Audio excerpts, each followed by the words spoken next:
नमस्कार फ्रेंड्स, आप सभी का हार्दिक स्वागत है। और आज हम अपने साइंस और जीएस के तहत 6 डे में साइंस के 20 क्वेश्चंस देखने वाले हैं, जो कि आरआरबी ग्रुप डी 2022 के एग्जाम में ये सारे के सारे क्वेश्चन आपके आए हुए हैं।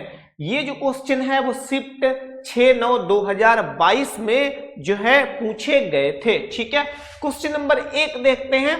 अगर जो है आप भी ऐसे क्वेश्चन को सॉल्व करना चाहते हैं तो जो है हमारा जो चैनल है तो वहां पे जाके आप वीडियो सर्च कर सकते हैं। सीरियल बाय सीरियल जो है मैं इसे सॉल्व करवा रहा हूं। ठीक है, क्वेश्चन नंबर 1 है, वे पदार्थ जिन्हें जैविक प्रक्रिया द्वारा तोड़ा या ब्रैकेट में विघटित किया जा सकता है उन्हें क्या कहते हैं? अजैव निम्नीकरणीय पदार्थ या जैव निम्नीकरणीय पदार्थ या विषैले पदार्थ या फिर रासायनिक पदार्थ। तो इसका राइट जवाब हो जाएगा ऑप्शन बी, जैव निम्नीकरणीय पदार्थ बोलते हैं।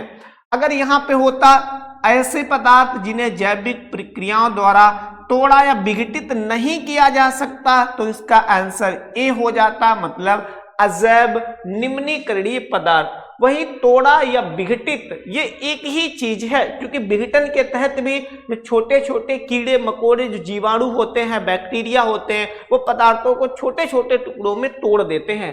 व्याख्या देखते हैं, हम सारे के सारे क्वेश्चन व्याख्या के साथ में ही देखते हैं ताकि हमारे जो और कॉन्सेप्ट है, जो और फैक्ट्स हैं, तो वो भी हमें पता चल जाए। ठीक है, कह रहा अजैव निम्नीकरणीय पदार्थ वे पदार्थ होते हैं जो प्राकृतिक प्रक्रियाओं जैसे जीवाणु और कवकों द्वारा आसानी के साथ में अपघटित नहीं होते हैं या जिन्हें जीवाणु और कवक आसानी के साथ में तोड़ नहीं सकते हैं। ये लंबे समय तक पर्यावरण में बने रहते हैं, जैसे प्लास्टिक है, कांच है, जो इलेक्ट्रॉनिक आपका कचरा है और पॉलीथीन है तथा डीडीटी है। ये पर्यावरण के लिए काफी ज्यादा हानिकारक होते हैं क्योंकि ये हमारे एनवायरनमेंट को प्रदूषित कर देते हैं। फिर जैव निम्नीकरणीय पदार्थ कौन से होते हैं? वे पदार्थ जिन्हें बैक्टीरिया या अन्य जीवित जीव द्वारा जो है साध्य होने में सक्षम होते हैं, मतलब उनके द्वारा इन्हें विघटित किया जाता है, टुकड़ों में तोड़ दिया जाता है। और इस तरह के पदार्थ अलग अलग होते हैं, मतलब कि ये पदार्थ जो है पर्यावरण में बहुत अधिक समय तक नहीं रुक पाते हैं, ये विघटित हो जाते हैं और मिट्टी में मिल जाते हैं। ये पदार्थ जो है हमारे पर्यावरण के लिए बहुत ज्यादा हानिकारक नहीं होते हैं, जैसे कि कागज है, ऊन है ना, जैव निम्नीकरणीय मृदा के उदाहरण है। क्योंकि मैंने अभी बताया ये विघटित होकर किस में बदल जाते हैं? मिट्टी में बदल जाते हैं। क्वेश्चन नंबर 2, फ्यूज किस सिद्धांत पर कार्य करता है? विद्युत धारा द्वारा अवशोषित ऊष्मा पर या विद्युत धारा द्वारा उत्पन्न ऊष्मा पर या चुंबकीय प्रभाव द्वारा विद्युत धारा पर या प्रकाश द्वारा उत्पन्न विद्युत धारा पर। तो इसका राइट जवाब हो जाएगा ऑप्शन बी, विद्युत धारा द्वारा उत्पन्न ऊष्मा पर। ऊष्मा जानते हो ना, हीट। भाई जब उसमें जो है हम तार में लाइट को फ्लो करवाते हैं तो तार में हीट ही तो होती है ना, तो उसी सिद्धांत पर तो काम करता है। अवशोषित ऊष्मा पे बात कर रहा है, नहीं भाई, फ्यूज तो जो है अवशोषित थोड़ी ना ऊष्मा का करता है। चलिए व्याख्या देखते हैं। फ्यूज तार एक सुरक्षा उपकरण है। आपने देखा होगा गांव में जो है लोग फ्यूज का यूज करते हैं ताकि उनके घर में जो भी इलेक्ट्रिक के उपकरण है वो खराब ना हो। अगर जो है करंट ज्यादा फ्लो हो जाए, जो विद्युत परिपथ को अतिभारण ओवरलोड जो अभी मैंने बताया है और शॉर्ट सर्किट से बचाता है। जब परिपथ में धारा निर्धारित सीमा से अधिक हो जाती है, मैंने अभी बताया ओवरलोड हो जाती है, तो फ्यूज पिघल कर परिपथ को तोड़ देता है, मतलब जो तार है वो टूट जाता है और जो लाइट का परिपथ जो रास्ता होता है उसको वो जो है अलग कर देता है, जिससे लाइट आगे जा ही नहीं पाती है, जिससे उपकरण जलने से बच जाते हैं और शीशा और टिन की मिश्र धातु का बना होता है। ये फैक्ट्स बहुत इंपॉर्टेंट है कि जो आपका फ्यूज होता है वो शीशा और टिन का बना होता है, जिसका गलनांक, ये भी बहुत इंपॉर्टेंट फैक्ट्स है। पूछा जाता है कि विद्युत जो तार होता है उसका गलनांक कम होता है कि ज्यादा, तो उसका गलनांक कम होगा लेकिन उसकी उच्च प्रतिरोधक क्षमता होती है। इसका मतलब है कि भाई गलनांक उसका जिसका गलनांक कम होने का मतलब है कि ये गल जाता है। अगर इस पे थोड़ा सा ज्यादा लोड पड़ा तार पे तो तार जो है गल के टूट जाता है। वही इसकी प्रतिरोध क्षमता उच्च होती है क्योंकि ये लाइट को फिर जो है वापस मतलब जो है आगे जाने नहीं देता है, उसको रोक लेता है। चलिए क्वेश्चन नंबर 3, सार्वजनिक वस्तुओं के सही निरूपण के लिए निम्नलिखित में से किस पद का उपयोग किया जाता है? प्रतिद्वंदी वस्तुएं या अबजर्नी या नॉन एक्सक्लूडेबल वस्तुएं या पारितंत्रीय सेवाएं या सरकार के स्वामित्व वाली सेवाएं। तो इसका राइट और अप्रोप्रिएट आंसर होगा ऑप्शन बी, अबजर्नी या नॉन एक्सक्लूडिव वस्तुएं। ठीक है, चलिए व्याख्या देखते हैं। यहां पे थोड़ा सा समझ भी लेते हैं। प्रतिद्वंदी वस्तुएं आपने देखी होंगी। प्रतिद्वंदी वस्तुएं मान लो कोई दो फोन है ना, और इनकी जो है इनका आपस में कंपटीशन चल रहा है। सेम फीचर है, प्राइस में थोड़ा सा अंतर है, कुछ फीचर्स में अंतर है इसमें, तो जो है कभी ये आगे निकल जाता है सेलिंग में फोन, कभी जो है सेलिंग में ये ज्यादा जो है खरीदा जाता है। ठीक है ना, तो ये कहलाती है प्रतिद्वंदी वस्तुएं आपकी, जिनके आपस में कंपटीशन चलता रहता है। अब वर्जनीय वस्तुओं को थोड़ा सा समझ लेते हैं। शायद आपने इससे पहले नाम नहीं सुना होगा, पहले तो हम थोड़ा ऊपर बढ़ा लेते हैं। गैर बहिष्कृत वस्तुएं। अब मतलब जो नाम है वो थोड़ा अजीब टाइप का है, शायद इससे पहले आपने ना सुना होगा। इसे कह सकते हैं हम गैर बहिष्कृत वस्तुएं, मतलब ऐसी वस्तुएं या ऐसी सेवाएं जिनसे किसी को भी उपयोग करने से रोका नहीं जा सकता है। जैसे कि सार्वजनिक पार्क हो गया आपका, राष्ट्रीय रक्षा या स्वच्छ हवा हो गई, या फिर जैसे कह सकते हो जो सड़क है, जो रास्ता है, तो वो आपकी अब वर्जनीय वस्तुएं कहलाती हैं। अब वर्जन का मतलब होता है उसको रोक देना, और अवर्जनीय लगा दिया तो मतलब ऐसी वस्तुएं जिनका यूज करने से हम किसी को रोक नहीं सकते। इसको हम दूसरी भाषा में जो है सरकारी वस्तुएं भी कह सकते हैं, लेकिन कहीं कहीं पर जो है इसका अपवाद भी, जैसे अगर हम हवा की बात करें तो भाई हवा कोई सरकार की थोड़ी ना है ना, इसीलिए आंसर वहां पे अवर्जनीय वस्तुएं आया है। अगर मतलब इसको इस थोड़े से अपवाद को छोड़ दे तो आंसर डी भी वहां पे हो सकता था। क्वेश्चन नंबर 4, सौर पैनल में डैश है, फिर ऊर्जा, फिर डैश है, ऊर्जा में रूपांतरित हो जाती है। कह रहा है कि सोलर सिस्टम में सोलर पैनल होता है वो किस ऊर्जा को किस ऊर्जा में ट्रांसफर कर देता है? ऊष्मीय ऊर्जा को प्रकाशीय ऊर्जा में, या विद्युत ऊर्जा को चुंबकीय ऊर्जा में, या सौर ऊर्जा को विद्युत ऊर्जा में, या विद्युत ऊर्जा को प्रकाशीय ऊर्जा में। तो इसका राइट जवाब क्या होगा? ऑप्शन सी इसका राइट जवाब होगा, क्योंकि जो सोलर पैनल हमारा होता है वो सौर ऊर्जा को विद्युत ऊर्जा में फ्रेंड्स ट्रांसफर कर देता है। भाई जैसे मान लो ये सोलर प्लेट्स हैं, है ना, ये सोलर प्लेट्स रखी है आपकी, और ऊपर से जो है सन की लाइट्स पड़ रही है, तो ये क्या पहले ले क्या रहा है? तो सौर ऊर्जा ही तो ले रहा है, और उसको ट्रांसफर किस में कर रहा है? तो विद्युत ऊर्जा में जो है ट्रांसफर कर रहा है। अगला क्वेश्चन नंबर 5, निम्नलिखित में से कौन सी उपधातु नहीं है?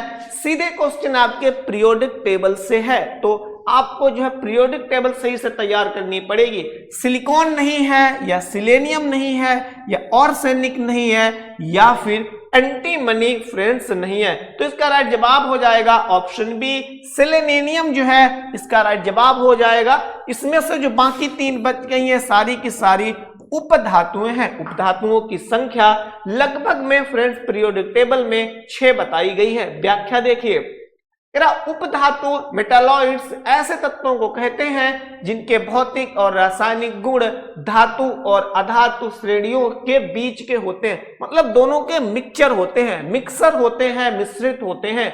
उपधातु आबद्ध सारणी में पी ब्लॉक में, मुख्य रूप से पी ब्लॉक में जो है उपधातुएं रखी गई हैं, और इनमें भी समूह 13 है, 14 है, 15, 16 और 17 में उपधातुएं पाई जाती हैं। इनके नाम बहुत इंपॉर्टेंट है, क्योंकि अभी हम देख चुके हैं डायरेक्ट एग्जाम्पल ही पूछे जाते हैं। बोरोन पहली उपधातु है, और जो है इसे बोरोन फैमिली के नाम से भी जाना जाता है। सिलिकॉन है ना, सिलिकॉन जिसे क्या बोलते हैं, वो जो चीजें होती हैं ना वो बनती हैं आपकी। फिर उसके बाद में जर्मेनियम है, आर्सेनिक जल है आपका, एंटीमनी है, एंड टेल्यूरियम है, तो ये कितनी हुई? 6 है आई थिंक, देख लेते हैं एक बार। 1 2 3 4 5 और 6, ठीक है 6 है आपकी, तो इन्हें ध्यान रखना है। फिर अगला क्वेश्चन, वायुमंडलीय दाब और बाष्पोत्सर्जन की दर एक दूसरे के क्या होते हैं? अनुक्रमानुपाती होते हैं, या फिर बराबर होते हैं, या फिर व्युत्क्रमानुपाती होते हैं, या इनका आपस में कोई संबंध नहीं होता है? तो इसका राइट जवाब हो जाएगा ऑप्शन सी। इनका जो रिलेशन होता है वो फ्रेंड्स उल्टा होता है, अपोजिट होता है। ठीक है, अपोजिट का मतलब यहां पे क्या है? अगर वायु दाब बढ़ेगा तो बाष्पोत्सर्जन है वो कम हो जाएगा। जैसे मान लो अगर ये बढ़ेगा तो बाष्पोत्सर्जन आपका कम होगा, अगर वायुमंडलीय दबाव कम होगा तो बाष्पोत्सर्जन आपका बढ़ जाएगा। इसे बोलते हैं हम व्युत्क्रमानुपाती संबंध, मतलब उल्टा संबंध होता है। व्याख्या देखिए, वायुमंडलीय दबाव पृथ्वी की सतह पर एक विशिष्ट स्थान के ऊपर हवा का भार है। मतलब जैसे मान लो ये कोई स्थान है और इसके ऊपर वायु जो नीचे की ओर प्रेशर लगा रही है किसी भी स्थान पे, उसको ही बोलते हैं वायु दाब। इसका पृथ्वी के मौसम और जलवायु पर महत्वपूर्ण प्रभाव पड़ता है, क्योंकि फ्रेंड्स इसका प्रभाव इतना इंपॉर्टेंट होता है। कहीं पे चक्रवात आ जाता है, कहीं पे बारिश होने लगती है, तो कहीं पे सूखा पड़ जाता है, वो वायु दाब का ही प्रभाव होता है। इसे बैरोमीटर का उपयोग करके मापा जाता है। वेरी इंपॉर्टेंट पॉइंट है बैरोमीटर वाला। समुद्र तल पर दबाव सबसे अधिक होता है, वहीं ऊंचाई बढ़ने के साथ साथ दबाव जो है वायुमंडलीय दबाव वो कम होता जाता है। पहले क्वेश्चन बहुत पूछा जाता है कि जो फ्लाइट्स होती हैं उसमें यात्री जब यात्रा करते हैं तो अगर अपने वो पेन को उल्टा करके रख लेते हैं तो उनके पेन की जो इंक है वो फ्लो होने लगती है। क्यों? तो उसका रीजन यही है कि जैसे ऊपर जितना ही ऊपर जाते हैं, जितना ही ऊपर जाएंगे तो जो एयर प्रेशर होता है, जो वायुमंडलीय दाब होता है वो फ्रेंड्स कम होने लगता है, और जिसके कारण जो है इंक ऊपर के लिए फ्लो होने लगती है। अगला क्वेश्चन है, इनमें से कौन सा एंजाइम स्टार्च को सरल शर्करा में विखंडित कर देता है? ट्रिप्सिन, पेप्सिन, एमाइलेज या फिर लाइपेज? तो इसका राइट जवाब हो जाएगा ऑप्शन सी, इमाइलेज। व्याख्या देखते हैं। एमाइलेज, सॉरी ठीक है पूरा दिखना चाहिए भाई कम से। इमाइलेज एक पाचक एंजाइम है जो स्टार्च को सरल शर्करा जैसे ग्लूकोज में बदल देता है या तोड़ देता है। लार एमाइलेज मुंह में स्टार्च के विखंडन के लिए जिम्मेदार होता है। इंपॉर्टेंट फैक्ट्स है। पेप्सिन एक पाचक एंजाइम है, तो यह भी इंपॉर्टेंट है, जो पेट में प्रोटीन को छोटे छोटे पेप्टाइड्स में तोड़ने में मदद करता है, जो पाचन प्रक्रिया में महत्वपूर्ण भूमिका निभाता है। अब ट्रिप्सिन को देखिए। ट्रिप्सिन एक प्रोटियोलिक एंजाइम है जो अग्नाशय द्वारा स्रावित होता है और छोटी आंत में प्रोटीन को पचाने में मदद करता है। ट्रिप्सिन अग्नाशय द्वारा ट्रिप्सिनोजेन के रूप में बनाया जाता है जो एक निष्क्रिय रूप है। लाइपेज एक एंजाइम है जो शरीर में वसा को तोड़ने और पचाने में हेल्प करता है, जिसे अग्नाशय द्वारा उत्पादित किया जाता है। तो ये इसकी व्याख्या थी। फ्रेंड्स अगर वीडियो पसंद आ रही है तो प्लीज अधिक से अधिक शेयर करें ताकि ज्यादा से ज्यादा लोग देख सकें। क्वेश्चन नंबर 8 है, भारतीय संविधान में हुए डैश संशोधन ने ग्राम सभा को पंचायती राज प्रणाली की नींव के रूप में परिकल्पित किया। पता नहीं, मुझे लगता है हर शिफ्ट में यहां से जो है क्वेश्चन फ्रेंड्स पूछा गया है। जो पंचायती राज व्यवस्था है वो बहुत इंपॉर्टेंट सेक्शन है आपका, आप उसे बढ़िया तरीके से कवर करना, क्योंकि वहां से हर शिफ्ट में 1 या 2 क्वेश्चन पूछे जा रहे हैं। क्या आंसर होगा इसका? 71वें संविधान संशोधन के द्वारा, या 73वें संविधान संशोधन के द्वारा, या 76वें, या फिर 79वें संविधान संशोधन के तहत? तो इसका राइट जवाब हो जाएगा ऑप्शन बी, 73वें संविधान संशोधन के तहत जो है सन 1992 में फ्रेंड्स ऐसा किया गया था। भारत में जो है पंचायती राज प्रणाली को जो है संवैधानिक दर्जा दिया गया था। आइए व्याख्या देखते हैं। 73वां संविधान संशोधन जो 24 अप्रैल 1993 को लागू हुआ था, वेरी इंपॉर्टेंट जो ये फैक्ट है। ये जो है 73वां संविधान संशोधन जो है 1992 में किया गया, लेकिन लागू हुआ 24 अप्रैल 1993 को। इसने जो है भारत में पंचायती राज व्यवस्था को संवैधानिक दर्जा दिया, जैसा कि मैंने ऊपर बताया अभी, जिससे ग्राम स्तर पर स्थानीय सुशासन को मजबूती मिली। इस संशोधन ने संविधान में एक नया भाग जोड़ दिया। कौन सा? तो 9th। कौन सा भाग जोड़ा इसने? 9th।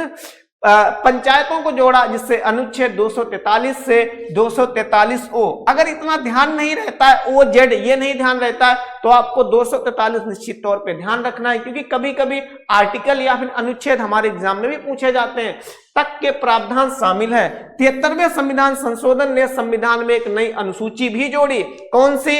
11वीं अनुसूची जोड़ी। अगर भाग की बात करें तो 9वां भाग जोड़ा था, जिसमें पंचायतों के कार्यों के अंतर्गत 29 विषय शामिल किए गए थे। तो अभी इससे पहले वाली शिफ्ट में जो है उसने सब्जेक्ट पूछे थे कि इस अनुसूची के तहत कितने सब्जेक्ट को शामिल किया गया था, तो 29 सब्जेक्ट को शामिल किया गया था, यह भी इंपॉर्टेंट है। और इस संशोधन ने जो है पंचायती राज व्यवस्था को त्रिस्तरीय लेवल पे बना दिया, मतलब 3 स्तर पे, गांव लेवल पे, मध्यवर्ती मतलब ब्लॉक स्तर पे और जिला स्तर पे पंचायती राज संस्थाओं को त्रिस्तरीय प्रणाली जो है स्थापित की गई। ठीक है, वो भी बलवंत राय मेहता समिति की सिफारिश पर। आप बलवंत राय मेहता का नाम भी ध्यान रखेंगे, क्योंकि कमेटी भी बहुत ज्यादा ही पूछी जाती है। अगला क्वेश्चन, कौन सा ऊर्जा का गैर पारंपरिक स्रोत है? मैंने पढ़ाया हुआ है, सौर ऊर्जा, कच्चा तेल, प्राकृतिक गैस या फिर कोयला। ठीक है, क्या पूछ रहा है? गैर पारंपरिक, इसका मतलब है, गैर पारंपरिक का मतलब है जो माफी चाहता हूं, जो अनवीकरणीय है ना, जो नवीकरणीय ऊर्जा का जो स्रोत है वही बता दो। सौर ऊर्जा, कच्चा तेल, प्राकृतिक गैस या फिर फ्रेंड्स कोयला। तो इसका राइट जवाब हो जाएगा ऑप्शन ए, सौर ऊर्जा जो है वो इसका राइट जवाब होगा। व्याख्या देखते हैं। ऊर्जा के पारंपरिक स्रोत से मतलब है जिनका उपयोग जो है काफी समय पहले मतलब सदियों से होता आ रहा है, जैसे कि कोयला है आपका, पेट्रोलियम है और प्राकृतिक गैस। ये कुछ गैर पारंपरिक ऊर्जा के स्रोत हैं, जिन्हें नवीकरणीय ऊर्जा के स्रोत के नाम से भी जाना जाता है। ये वे हैं जो प्रकृति में बार बार उपलब्ध होते हैं और जिनका उपयोग बार बार किया जा सकता है, जैसे कि सौर ऊर्जा, पवन ऊर्जा, जल ऊर्जा, भूतापीय ऊर्जा और बायोमास ऊर्जा। इसीलिए इन्हें जो है हम स्वच्छ ऊर्जा भी कहते हैं, क्योंकि इनके यूज से जो है हमारा एनवायरमेंट पोल्यूटेड नहीं होता है और एनवायरमेंट साफ और स्वच्छ रहता है, इसीलिए हम इन्हें स्वच्छ ऊर्जा भी कहते हैं। मुख्य गुही का मानव डैश है तंत्र का एक हिस्सा है, तो किसका हिस्सा है? परिसंचरण का, उत्सर्जन तंत्र का या पाचन तंत्र का या फिर श्वसन तंत्र का। तो इसका राइट जवाब हो जाएगा फ्रेंड्स सी, ऑप्शन सी, जो मुख्य गुहिका है या हम मुंह के अंदर ही होती है ये, तो ये पाचन का जो है हिस्सा है, क्योंकि पाचन जो है हमारे मुंह से ही शुरू हो जाता है। जो मुंह के अंदर जीभ होती है तो वो पाचन वहीं से करना जो शुरू कर देती है। फिर इसकी एक्सप्लेनेशन देखिए। पाचन तंत्र में मुख्य रूप से मुंह, ग्रसनी, ग्रास नली, पेट, छोटी आंत, बड़ी आंत, मलाशय, गुदा शामिल होते हैं। साथ ही यकृत, अग्नाशय, पित्ताशय जैसे सहायक अंग भी जो है पाचन क्रिया में ही सहायक होते हैं, जो पाचन में मदद करते हैं। भोजन का सबसे अधिक पाचन छोटी आंत में होता है। भोजन का लगभग 90% पाचन जो है फ्रेंड्स वो छोटी आंत में ही होता है। ठीक है, तो छोटी आंत को भी ध्यान रखना। छोटी आंत का नाम छोटी आंत जरूर है, लेकिन इसकी लंबाई जो है वो बड़ी आंत से ज्यादा है, लगभग में 6.5 मीटर के आसपास है, तो इसको भी ध्यान रखना। फिर अगला क्वेश्चन है, निम्नलिखित में से कौन सा गणतंत्र दिवस के अवसर पर राजपथ पर भाषण देते हैं, मतलब अपनी स्पीच देते हैं? भारत के राष्ट्रपति ऐसा करते हैं या उपराष्ट्रपति जी ऐसा करते हैं या भारत के पीएम ऐसा करते हैं या दिल्ली के उपराज्यपाल ऐसा करते हैं? तो इसका राइट जवाब हो जाएगा ऑप्शन ए, भारत के राष्ट्रपति जो है वो गणतंत्र दिवस पर भाषण देते हैं। वहीं अगर पूछे कि भाई जो स्वतंत्रता दिवस होता है, जो स्वतंत्रता दिवस होता है, तो उस पे जो स्पीच देते हैं लाल किले पे, तो वो हमारे पीएम देते हैं, तो इसको भी आपको ध्यान रखना है। आइए व्याख्या देखते हैं। भारत का पहला गणतंत्र दिवस 26 जनवरी 1950 को मनाया गया था, जब संविधान लागू हुआ और भारत एक संप्रभु लोकतांत्रिक गणराज्य बना। पहला समारोह इरविन स्टेडियम, ये बहुत इंपॉर्टेंट है क्योंकि पहला जो है पूछा जाता है, जो है गणतंत्र दिवस का कह रहा है पहला समारोह इरविन स्टेडियम, अब मेजर ध्यानचंद स्टेडियम नाम हो गया, वहां मनाया गया था, जो पुराने किले के सामने ही स्थित है। भारत के पहले गणतंत्र दिवस में जो पहले अतिथि थे वो इंडोनेशिया के पहले राष्ट्रपति सुकर्णो थे। ये भी क्वेश्चन जस्ट जो है इससे पहली वाली शिफ्ट में पूछा गया था। अगला क्वेश्चन, क्वेश्चन 13, HIV डैश किससे फैलता है? बिना दस्तानों के मिट्टी में काम करने से, या प्रदूषित पानी पीने से, या दूषित रक्त के आदान से। आदान का मतलब आदान प्रदान से, ठीक है ना, मतलब जैसे मान लो किसी का ब्लड है, किसी को चढ़ा दिया गया वहां पे, खुले में रखे भोजन के सेवन से। तो इसका राइट जवाब हो जाएगा ऑप्शन सी। आइए व्याख्या देखते हैं। HIV कह रहा है जिसकी फुल फॉर्म है ह्यूमन इम्यूनो डिफिशियंसी वायरस, होता है जो एक ऐसा वायरस है जो शरीर की प्रतिरक्षा, ठीक है ना, जो प्रतिरक्षा प्रणाली होती है उसको कमजोर कर देता है, जिससे व्यक्ति को विभिन्न मतलब कई प्रकार की बीमारियों से सामना करना पड़ सकता है और उसे वायरस रोग हो सकता है। अगला क्वेश्चन है, कार्बन परमाणुओं के संयोजकता कोष में उपस्थित इलेक्ट्रॉनों की कुल संख्या कितनी होती है?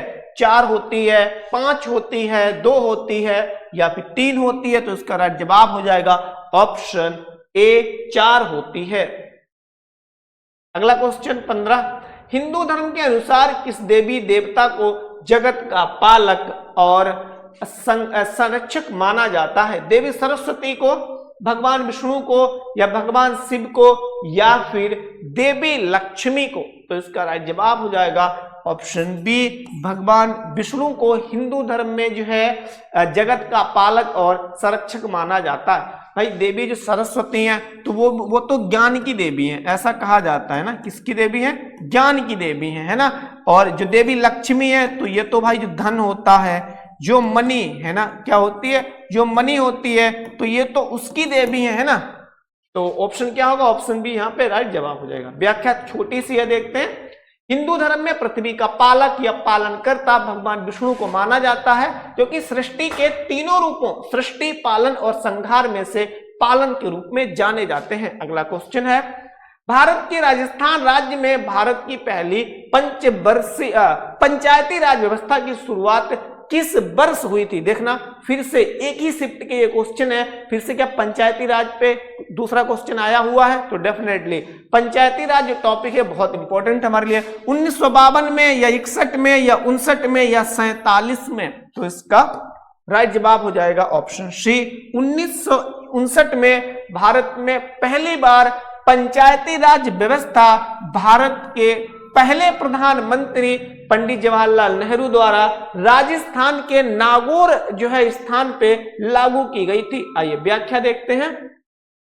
भारत में पंचायती राज व्यवस्था सबसे पहले 2 अक्टूबर 1959 को राजस्थान के नागौर जिले में लागू की गई थी और इसका उद्घाटन वर्तमान में उस समय के प्रधानमंत्री जवाहरलाल नेहरू जी ने किया था। ये जो पंचायती राज व्यवस्था थी वो बलवंत राय मेहता समिति की सिफारिश पर, जो कि 1957 में गठित की गई थी, त्रिस्तरीय पंचायती राज व्यवस्था को लागू किया गया था, जिसमें जो है 3 स्तर पर पंचायती राज व्यवस्था को लागू किया गया था। एक तो गांव स्तर पर, दूसरा पंचायत समिति, ठीक है ना, इसे ब्लॉक लेवल बोल देते हैं, और तीसरा जिला परिषद लेवल पर। पंचायती राज व्यवस्था को संवैधानिक रूप से 73वें संविधान संशोधन अधिनियम 1992 के माध्यम से जोड़ा गया, जो 24 अप्रैल 1993 को लागू हुआ। इसीलिए हम प्रत्येक वर्ष 24 अप्रैल को राष्ट्रीय पंचायती दिवस भी मनाते हैं, ठीक है ना। तो विद कारण ध्यान रखिए, हम 24 अप्रैल को पंचायती राज दिवस क्यों मनाते हैं? क्योंकि 24 अप्रैल क्या हो गया भाई? क्योंकि 24 अप्रैल 1993 को जो है ये आधिकारिक रूप से प्रावधान लागू किया गया था। ओके, चलिए अगला क्वेश्चन 17, किसी धारावाही चालक द्वारा उत्पन्न चुंबकीय क्षेत्र डैश होता है? अर्ध आकार में अर्धगोलाकार होता है, या प्रतिच्छेदी रेखाएं होती हैं, या संकेंद्रित वृत्त होता है, या एक दूसरे के समानांतर होता है। तो इसका जवाब हो जाएगा ऑप्शन सी, संकेंद्रित वृत्त के रूप में होता है। व्याख्या देखते हैं। धारावाही चालक के चारों ओर उत्पन्न चुंबकीय क्षेत्र चालक के चारों ओर संकेंद्रित वृत्ताकार रेखाओं के रूप में होता है, जिसकी दिशा दाहिने हाथ के अंगूठे के नियम से निर्धारित की जाती है। तो ये इंपॉर्टेंट फैक्ट्स है आपका, कौन सा, ये वाला, ठीक है, इसको नीचे वाले को ध्यान में रखना है। नेक्स्ट क्वेश्चन है नदियों से संबंधित। आप ये भी देख रहे होंगे कि नदियों से भी हर शिफ्ट में एक क्वेश्चन जो है आ रहा है, ठीक है ना। गोदावरी नदी के संबंध में निम्नलिखित में से कौन सा कथन गलत है, मतलब जो गलत है, जो रॉन्ग है, उसको आपको फाइंड आउट करना है। या बंगाल की खाड़ी में गिरती है तो बिल्कुल पूरब की ओर जो है गोदावरी नदी बहती है, ठीक है ना, तो बंगाल की खाड़ी में ही गिरेगी। तो ये तो आपका सही है, सही है मतलब हमारा आंसर नहीं होगा, बल्कि हमें फाइंड आउट कौन सा करना है, जो गलत होगा वो हमारा आंसर है। या पश्चिमी घाट की ढलानों से निकलती है, तो ये भी बिल्कुल सही ही फ्रेंड्स बात है, ठीक है ना। घाट प्रभा इसकी सहायक नदियों में से एक है, और देखिए इसका जल निकासी बेसिन आंध्र प्रदेश और कुछ राज्यों को कवर करता है, तो बिल्कुल कवर करता है। और ये भी सही है, ये पश्चिमी घाट जो महाराष्ट्र का त्र्यंबकेश्वर है, वहां से नदी निकलती है। घाट प्रभा है, माल प्रभा है, ये फ्रेंड्स गोदावरी की सहायक नदियां नहीं है, ये जो है कृष्णा की सहायक नदियां हैं। आपकी दूध गंगा है, बेन गंगा है आपकी, है ना, सॉरी दूध गंगा है आपकी, और क्या बोलते हैं, दूध गंगा और पंचगंगा है। तो ये जो है कृष्णा की सहायक नदी है, ना कि गोदावरी की। गोदावरी नदी के बारे में देखते हैं। गोदावरी सबसे बड़ी प्रायद्वीपीय नदी है, बहुत इंपॉर्टेंट पॉइंट है, पूछा जाता है कि जो है प्रायद्वीपीय कौन सी नदी सबसे बड़ी है, तो गोदावरी। इसे दक्षिण गंगा भी कहते हैं। गोदावरी नदी महाराष्ट्र के नासिक के पास से त्र्यंबकेश्वर से निकलती है और बंगाल की खाड़ी में लगभग 1465 किलोमीटर की यात्रा तय करने के बाद में गिर जाती है। यह नदी महाराष्ट्र, तेलंगाना, आंध्र प्रदेश, छत्तीसगढ़, उड़ीसा राज्यों के अलावा मध्य प्रदेश, कर्नाटक, पौंडीचेरी के मध्य क्षेत्र में छोटी छोटी मान्यताएं फैली हुई हैं। मतलब इसकी जो घाटी है वो इतने राज्यों में जो है आपकी स्थित है। महाराष्ट्र है, तेलंगाना है, आंध्र प्रदेश है, छत्तीसगढ़ है, उड़ीसा है, यहाँ पे। इसकी सहायक नदियां देखते हैं। प्रबरा, पूर्णा, मंजरा, पेनगंगा, बरधा, बेनगंगा, प्राणहिता, और उसके बाद में इंद्रावती, मनेर, साबरी, प्रबर, मंजरा, तो ये इसकी सहायक नदियां हैं। इसके अलावा में भी पूर्णिया, प्राणहिता है, इंद्रावती, सबरी इसके बाएं तट से मिलने वाली सहायक नदियां हैं। इस नदी के किनारे नागपुर आपका इंपॉर्टेंट है, यह फैक्ट, नासिक है और राजमुंद्री आदि शहर जो है इसी नदी के किनारे स्थित हैं। अगला क्वेश्चन, क्वेश्चन नंबर 19 है कि निम्नलिखित में से किसकी उपस्थित जटिल पादपों का एक विशिष्ट गुण है जिससे या जिसने स्थलीय वातावरण में उनके अस्तित्व को संभव बनाया है। मृदुतक होता है, या संवहनीय ऊतक, या द्रुणोत ऊतक, या फिर विभज्योतकीय ऊतक। तो इसका राइट जवाब हो जाएगा ऑप्शन बी, संवहनीय ऊतक। आइए व्याख्या देखते हैं। संवहनीय ऊतक पौधों में एक जटिल परिवहन ऊतक होता है जो जाइलम और फ्लोएम से बना होता है, जो पानी, खनिजों और भोजन को पौधों के विभिन्न भागों में ले जाने में मदद करता है। आज की वीडियो का लास्ट क्वेश्चन है कि निम्नलिखित में से कौन सी भाषा शास्त्रीय भाषा की श्रेणी में नहीं आती है। हिंदी, या फिर प्राकृत, या फिर पाली, या फिर संस्कृत। तो इसका राइट जवाब हो जाएगा हिंदी जो है वो अभी तक हमारी शास्त्रीय भाषाओं में नहीं जोड़ी गई है। अभी तक जो है कुल मिला के 11 शास्त्रीय भाषाओं को जोड़ा गया है। भारत में कुल 11 शास्त्रीय भाषाओं को मान्यता दी जा चुकी है, जिनमें से 6 पहले से ही थी, मतलब 5 जो है वो आपकी 2024 में शास्त्रीय भाषाएं जोड़ी गई हैं। तो इससे 11 है, तो इससे पहले कितनी थी? 6 थी, है ना। फिर कह रहा है कौन सी? तमिल सबसे पहले, जो कि 2004 में ऐड की गई। फिर संस्कृत, तेलुगु, कन्नड़, मलयालम, उड़िया।